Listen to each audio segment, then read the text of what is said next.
Hey ladies, welcome and welcome back to my channel. This is your daily dose of truth, no fluff, no filters. Let's get into it.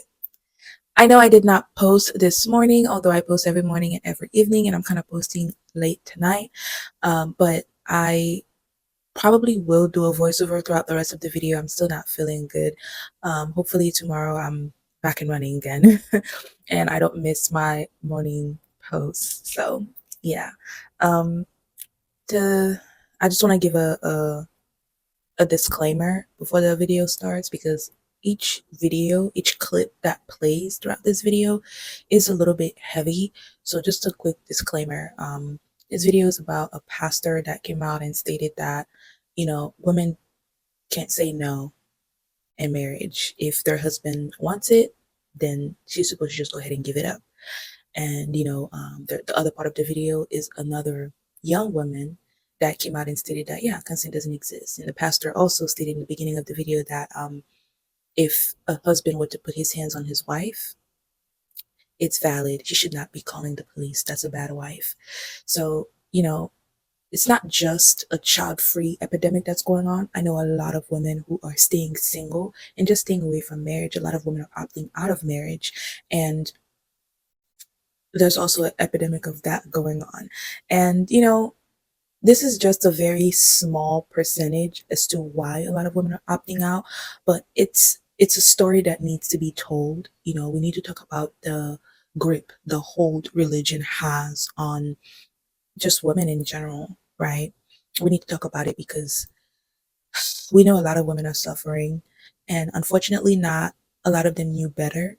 And even if they want better, like, I don't think they have the resources. They're not surrounded by people who actually want to stop drinking the Kool-Aid that could really help. So I'm very happy we have TikTok.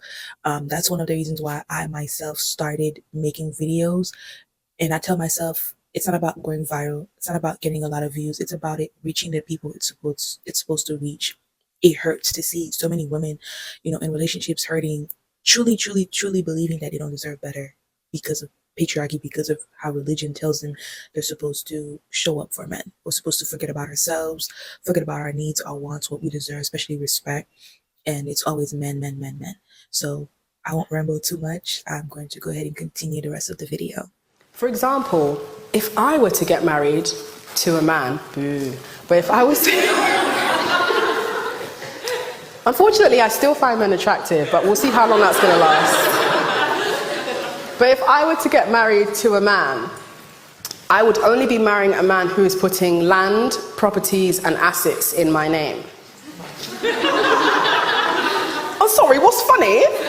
You know what, that's interesting that we're laughing about that, because it sounds ridiculous, right? The idea that a woman would want security when we know that men are unreliable. Not only are they unreliable, they are a woman's apex predator. That's right, the man you're laying with could kill you. And so when we are encouraging women to get married, we are encouraging women to step 1 inch closer to our death. Unless we are encouraging the women we are emboldening to get married to enter this decision with their best interest at heart. Yes, it is controversial to talk about money and assets and land and properties when discussing marriage, because we're taught to follow the distraction of love, romantic love. What about love? Well, this is all about love. The man who loves me will make sure that I am secure for the rest of my life. But unfortunately, most marriages are not structured or approached in that way. Women are taught to approach marriage from a place of leading with emotion. Again, that's to distract us. Because if we put our emotions aside and focus on the logic and the rationale and the reality of how will this benefit me, most women will not marry men. We will be in commune with each other and leave the men to fend for themselves. I thought that when we get married, it's for better, for worse, for rich or for poor, in sickness and in health, to love, cherish, and obey. And look, even if your marriage is messed up, you know what? You made your bed, lay in it. If you're married to a drunk, sorry, you're married to a drunk. If you're married to a pothead, sorry, you married a pothead. Okay? And you know what? I'm not saying that your husband should slap you down, but if your husband slaps you down and you call the cops, you're evil. Period. You're the one who's evil. oh, we're going to start hearing about all these horror stories coming out of the NIFB. If I heard a story about a husband who slapped his wife down and she called the cops on him, that is a horror story. What an evil broad. Quick, show me in the vows where it says you're going to love, honor, cherish someone, and accept abuse as your own fault for choosing them. And no, obeying and honoring is not the same as accepting abuse and taking no legal recourse, despite what POS Pastor Steven Anderson here of the Faithful Word Baptist Church would like you to believe. He is literally saying you're allowed to slap your wife down, and she is evil if she does anything about it. Imagine hearing this sermon but then being shocked that women are leaving the church in droves and choosing not to get married. It's almost like a marriage certificate shouldn't be a license to hurting somebody. But let's be crystal clear. This is what they want on a governmental level when they talk about traditional family values. The value of a woman is nothing more than the property of her husband, and as property, he can do to you whatever he wants, and you have no legal recourse. That is what they want. And you know who's really listening to this message? It's the young men who are lonely. Because what they're hearing is, just get her to marry you. Then you can treat her however you want. And really, it's her fault for choosing you. Have y'all been seeing that clip going around with that pastor? I think his name is Steve Anderson, where he's saying that women, if your husband smacks you down and you call the cops on him, then you are an evil woman. I finally saw the extended clip, and he was basically saying marriage said till death do us part, for better or for worse. So if you married a crackhead, then you're now married to a crackhead. So basically he's saying no matter what the marriage reveals itself to be, you're just stuck in that marriage until death do you part. And I wholeheartedly agree. I think you should kill him. Make sure he never becomes any other woman's problem. Make sure it ends with you. He puts his hand on you, put him in the ground. By their logic,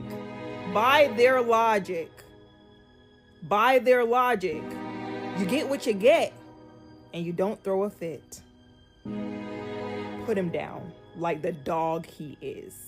I'm not saying that your husband should slap you down, but if your husband slaps you down and you call the cops, you're evil.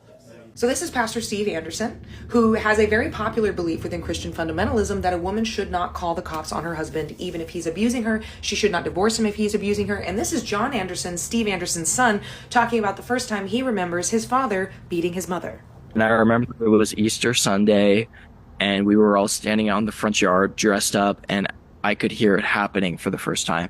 And again, this is very popular in Christian fundamentalism and Christian nationalism. So they rely heavily on the Old Testament, which only allowed for a man to get divorced and could get divorced for any reason, leaving the woman impoverished most of the time. It was Jesus who changed the parameters of divorce to protect women. But Christian fundamentalists at a core level do not believe a woman should be able to vote. They believe her husband should vote for her. They do not believe a woman should be hell-bent on pursuing education, because they believe a woman should get married young, have kids young, and support and serve her husband, even though this puts her at risk for elder poverty later on. They do not believe in female bodily autonomy. They do not believe in marital rape, and they do not believe on a core value about consent, because women have no agency. Your virginity and your body belongs to your father until it is given to your husband later on. But they can't come out and say these things because they wouldn't get the vote. So we see this politically in different ways. No fault divorce, which they were very clear in Project 2025 they're going to get rid of. They can't come out and say they're going to get rid of it. Women would push back. So what do? They get rid of the resources that help women leave abusive husbands. SNAP benefits, Medicaid, Medicare, social services, even domestic violence shelters. Even in Oklahoma, they're getting rid of domestic violence shelters to put women in positions where they can't leave. Things like voting. They're not going to come out and say you can't vote. They're going to pass the SAVE Act, which means you have to get a passport they know most women don't have. She might not have access to resources to be able to buy it. It's a poll tax for married women to be able to vote. And even in the political spectrum, because they need women's free labor in order to push their agenda, they need women's votes, but they can't exclude women entirely. So they strategically place women like Caroline Leavitt, Kristi Noem, so that women think, oh, we're included in this movement. What those women are, they are the spoonful of sugar that helps a bitter medicine go down, that these people on a core level believe that you are less than men. They do not believe in women's equality. They do not believe in marital rape. They do not believe in consent, which is why they don't necessarily care about having abortion exceptions for rape and incest, because they still believe at a core level it's the woman's fault, it's a man's entitlement, and that a woman's body belongs to men. And remember that marriage counseling within the Christian community was founded by Paul Popenoe, who was an atheist, a white supremacist, and a eugenicist. And the only people that were radical enough to latch onto his ideas were evangelical pastors. And he taught them to teach that white women should never marry out of their race. They should not get divorced for any reason, that birth control was evil and against God's will. And he mentored James Dobson, who is the father of Christian family counseling. So let's talk about this pastor who said that if your husband beats you and you call the police, you're a bad wife. That's the kind of message women are getting from men, not just on the streets, not just online, but from pulpits, from people who claim to speak for God. And let's be real, that's not faith, that's control. That's spiritual abuse. We've been conditioned to center everything around men, their needs, their pain, their temper, their trauma, while women are told to endure it. Endure the cheating, endure the beatings, endure the emotional exhaustion. And the moment we say enough, we're labeled the problem, the loud one, the disrespectful one, the bad wife.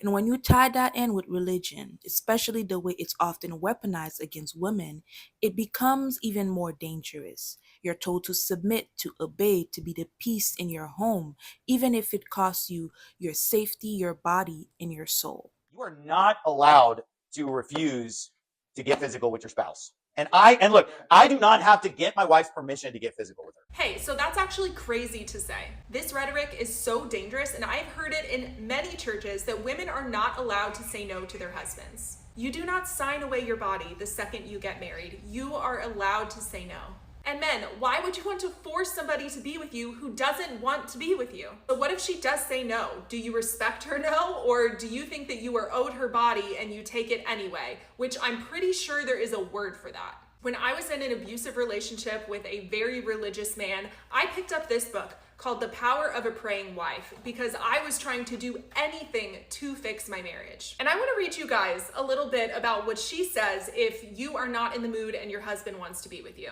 When your husband communicates to you what he has in mind, as only a husband can do, don't roll your eyes or sigh deeply. Instead, say, "Give me 15 minutes." During that time, do something to make you feel more attractive. While you are doing this, pray to God that he would give you renewed energy, strength, vitality, and a good attitude. Hopefully, when you're ready, your husband will find that you were worth the wait. He'll be happier and you will both sleep better. This is a small investment of time to see great rewards in your marriage. So if you are not in the mood, hype yourself up.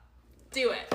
I hate to admit that I took this advice, and after my husband would be physically abusive and I didn't want him to touch me because he would call me horrible, horrible names, I thought that he was still owed my body.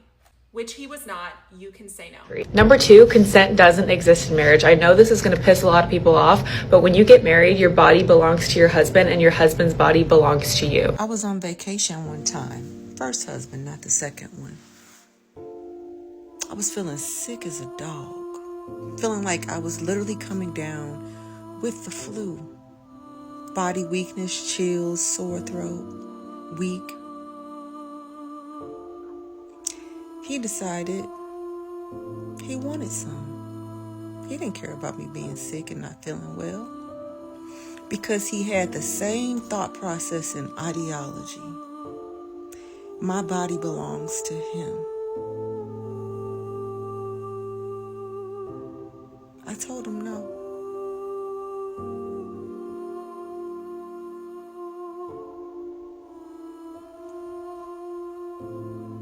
He did it anyway, against my will. This is the kind of bullshit ass rhetoric that you spread that is hurtful and harmful to women and to men listening. This is why I can tell you right now, I started to question religion. And slowly, as I started searching for answers, it made less and less sense to me. And I'm not kidding you. Some people don't deserve or need a platform talking like that. I'm so fucking for real. Get your ass off the internet with your holier than thou bullshit. Nothing of that is of God. Nothing. doesn't exist in marriage. I know this is going to piss a lot of people off, but when you get married, your body belongs to your husband and your husband's body belongs to you. Hey, so marital rape is illegal. That is not an opinion. It is illegal. And all that video shows me is that she is probably incredibly privileged, because that is a very privileged take to have. And if she or somebody else is watching this and does not think that they are privileged and they agree with her take, let me ask you a few questions. Have you ever had a family member pass away and you are lying in bed deep in grief and crying, and then somebody decides that they want to take your body and they are allowed to do that in that moment and consent does not exist? Have you ever been body slammed by your spouse like I was body slammed and then felt like you weren't allowed to say no? Because apparently in marriage, consent does not exist. Have you ever had cancer and been sick after chemotherapy and then your husband decides to take you? Has that ever happened to you? Because that is actually a story that somebody submitted to me, and they were told by their Christian marriage therapist that it was her fault that her husband ended up cheating on her when she had cancer. Have you ever woken up in fear and disoriented because somebody is taking your body and they are allowed to do that without asking, without waking you up, because apparently consent does not exist? Have you ever said no before and someone not listen and feel that level of fear knowing that your voice does not matter? These are all real stories that have happened, and I'm sure that they have not happened to you. Consent in marriage does exist, and you did not sign away your body the second that you decided to get married. And also, you can just say no. 100% that is valid. You do not have to have a reason. I am just trying to reach these people on a very human level. Consent doesn't exist in marriage. I know this is going to piss a lot of people off, but when you get married, your body belongs to your husband and your husband's body belongs to you. Two become one: body, mind, soul, and spirit. The reason that people will rightfully get very upset at a take like that is because you are invalidating victims of sexual assault. When you say something like this, when you say that because you're married, you are always consenting, you are giving a free pass to anybody who's in a marriage who has been in the unfortunate circumstances where their partner sexually assaulted them. And you would say this to them to their face with a straight face and make it sound like you're sounding something profound because you said, oh, you're conjoined body, mind, and spirit. No, you're hurting victims. Why would you say this? Why would you think this? Like, we need to stop trying to have these hot button takes because you end up just saying things that's hurtful rhetoric. Please stop and please be better. I didn't believe in consent when I got married, and I honestly didn't even know what it was. And I know that sounds really shocking, but it's true. I grew up in purity culture, and I was reading material at 16 and 17 and 18 that was meant for married women in the fundy community, and frankly never should have been stuff that I was reading. I was reading all of the things about saving your heart for marriage, saving your future kiss for your future husband, and preparing to basically be the person that would keep your husband from sexually stumbling by meeting all of his sexual needs, whether you wanted to or not. So when I married my husband 3 years ago, who was a very, very kind, generous, tender-hearted man, I was shocked that he didn't want to be intimate with me unless I fully wanted to engage and participate. And at one point he said, what kind of man would I be if I wanted to pursue, intimacy with you and you weren't fully engaged? The reason I bring this up and even open this whole can of worms is because I'm reading Tia Levine's exceptional book, The Well-Trained Wife, which if you're in the ex-fundy community at all, I'm sure it's been all over your For You page. It's probably on your Instagram, and I would highly recommend that you read it because it's